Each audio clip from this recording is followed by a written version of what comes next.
ಮಾಲ್ತೇಶ ಮೈಲಾರಲಿಂಗೇಶ್ವರ ದೇವಸ್ಥಾನಕ್ಕೆ ನಾವು ಇವಾಗ ಎಂಟ್ರಿ ಆಗ್ತಾ ಇದ್ದೀವಿ. ಒಳಗಡೆ ಯಾವ ರೀತಿ ಇರುತ್ತೆ ಅನ್ನೋದನ್ನು ನಾವು ತೋರಿಸ್ತೀವಿ. ಸ್ಕಿಪ್ ಮಾಡದೆ ನಮ್ಮ ಯೂಟ್ಯೂಬ್ ಚಾನಲನ್ನು ವಾಚ್ ಮಾಡಿ. ಉಣ್ವಿ ಭಾನುವಾರ ಉಣ್ವಿ ದಿನ ಭಾಳಷ್ಟು ಜನ ಬರ್ತಾರ, ಜಾತ್ರೆ ಆದಂಗೆ ಆಕತಿ. ಮತ್ತು ಬೆಳಗ್ಗೆ ಬಂದಿದ್ರಿಂದನ ಒಂದು ಸ್ವಲ್ಪ ಜನ ಕಡಿಮೆನ ಅಂತ ಹೇಳ್ಬೋದು. ನೋಡ್ರಿ ದೇವಸ್ಥಾನದೊಳಗೆ ಎಂಟ್ರಿ ಆದ್ವಿ ನಾವು.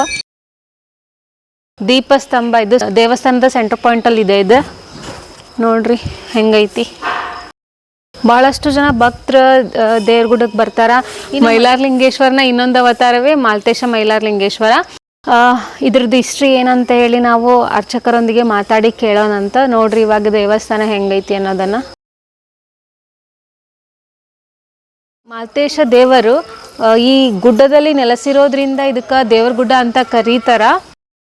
ಇವು ಮಾಲ್ತೇಶ ದೇವರ ಪಾದಗಳು ನೋಡ್ರಿ ಎಷ್ಟು ದೊಡ್ಡದಾಗಿದ್ದೆವು ಮತ್ತು ಎಷ್ಟು ಚಂದ ಅದಾವ ನೋಡ್ರಿ. ನೋಡ್ರಿ ಕುದುರೆ ಹೆಂಗದಾವ ಇಲ್ಲಿ,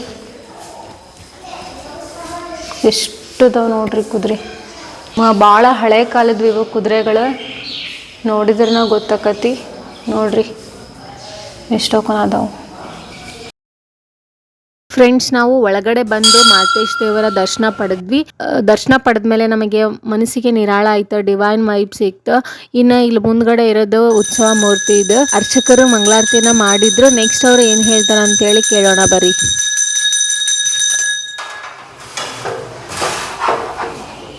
ಮಣಿಕಾಸುರ ಮಲ್ಲಾಸುರ ರಾಕ್ಷಸಿದ್ರು.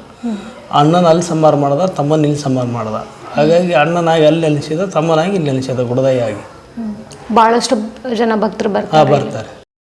ಭಾನುವಾರ ವಿಶೇಷ ಇರುತ್ತೆ. ಭಾನುವಾರ ಗುಡದೈನ ವಾರ, ಗುರುವಾರ ನಡುವಿನ ಸಂತರು ಇದ್ದೇ ಜನ. ಅದ್ರ ಭಾನುವಾರ ಹುಣ್ಣಿಮೆ ದಿನ ಜನ ಜಾಸ್ತಿ. ಅಭಿಷೇಕ ಇರುತ್ತೆ ರೀ. ಬೆಳಗ್ಗೆ 7ರಿಂದ ಮಧ್ಯಾಹ್ನ 2 ಗಂಟೆವರೆಗೆ ಅಭಿಷೇಕ ಇರುತ್ತೆ ರೀ. ಡೈಲಿ ಪ್ರತಿದಿನ ಇರುತ್ತೆ. 2ರಿಂದ ಮಧ್ಯಾಹ್ನ 6 ಗಂಟೆವರೆಗೂ ಮೂಲ ಸ್ಥಾನದ ಬೀಗ ಹಾಕಿರ್ತಾರೆ. ಅಂದ್ರೆ ಅಭಿಷೇಕ ಮುಗಿದ ನಂತರ ಯಾರು ಒಳಗೆ ಹೋಗ್ಬಾರ್ದು. ಆಲ್ಮೋಸ್ಟ್ ಆಲ್ ಎಲ್ಲ ಕಡೆ ಬರ್ತಾರೆ. ಕರ್ನಾಟಕದ ಮಹಾರಾಷ್ಟ್ರದ ಅಲ್ಲಿಯವರು ಬರ್ತಾರೆ. ಮೈ ಹಾಕೊಂಡು ಹೋಗೋದಾರಲ್ಲ, ಅಲ್ಲಿಂದನೂ ಬರ್ತಾರೆ. ಕಾಣಿಕ ನಡೆಯೋದು ದಸರಾದಲ್ಲಿ. ಇಲ್ಲಿಗೆ ಅಲ್ಲಿಗೆ ಒಂದು 4 ತಿಂಗಳು ಫರ್ಕ್ ಆಗುತ್ತೆ. ವರ್ಷದಲ್ಲಿ 2 ಸಾರಿ ಕಾಣಿಕ. ಈಗ ಮೊನ್ನೆ ಭರತುಣಿಗೆ ಆಯ್ತಿರಿ ಅಲ್ಲಿ, ಇಲ್ಲಿ ದಸರಾದಲ್ಲಿ ಆಗುತ್ತೆ ದೇವ್ರಗುಡದಲ್ಲಿ.